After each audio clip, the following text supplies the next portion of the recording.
Greetings from Washington, D.C. This is Peter Thomas, the General Counsel of NAAOP. Well, this week we welcomed Taylor Haines to Washington, D.C. as the George and Dena Breece Fellow for the summer of 2024. Taylor was competitively selected from a very competitive field earlier this year and just began and finishes today her first week as the 2024 Fellow. Welcome, Taylor. Thank you so much, Peter. I'm incredibly happy to be here. As you so wonderfully stated, I'm the 2024 Breece Fellow this year, and I'm excited to spend the next 9 weeks here in DC learning about orthotics and prosthetics policy and advocacy. I am a lifelong prosthetics user. I was born with an orthopedic disorder and had my amputation very, very young.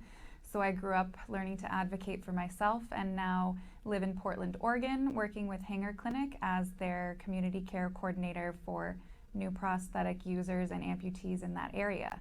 So I would also just like to take this moment to thank Hanger for arranging me having some time away from my job in Portland this year to be able to be here in DC experiencing this very important fellowship.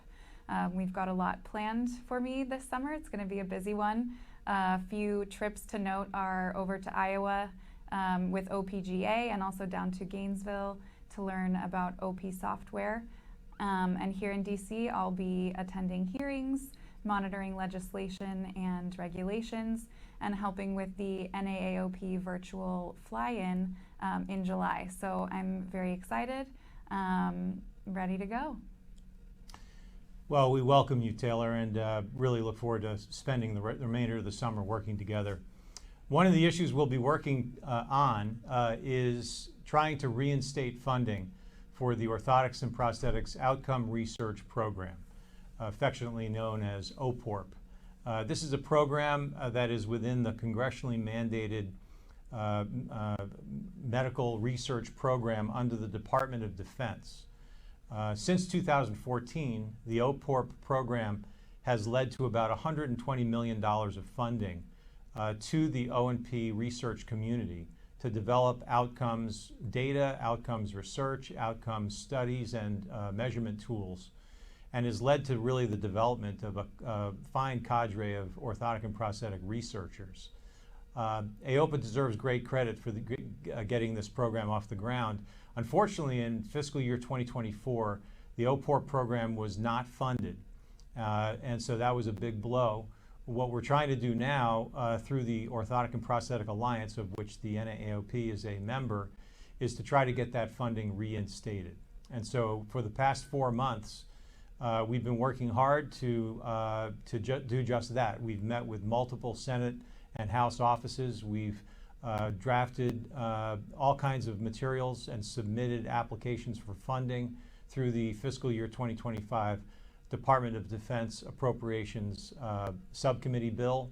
And we're working with the O&P research community to make sure that constituents are heard in the various states that have received a fair portion of the funding under this program. We hope to secure $15 million in funding for fiscal year 2025. The problem now is that we won't know whether we've been successful in our efforts to date, because Congress now goes into a period where they don't tell you much of anything until the bill actually comes out a little bit later this year.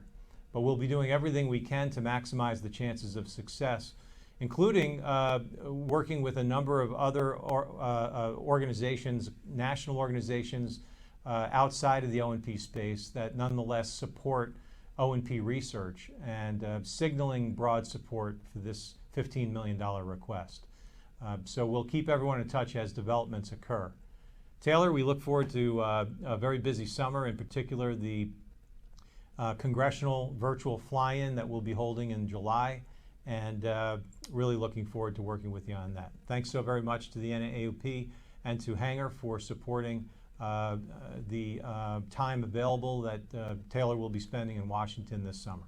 Thank you.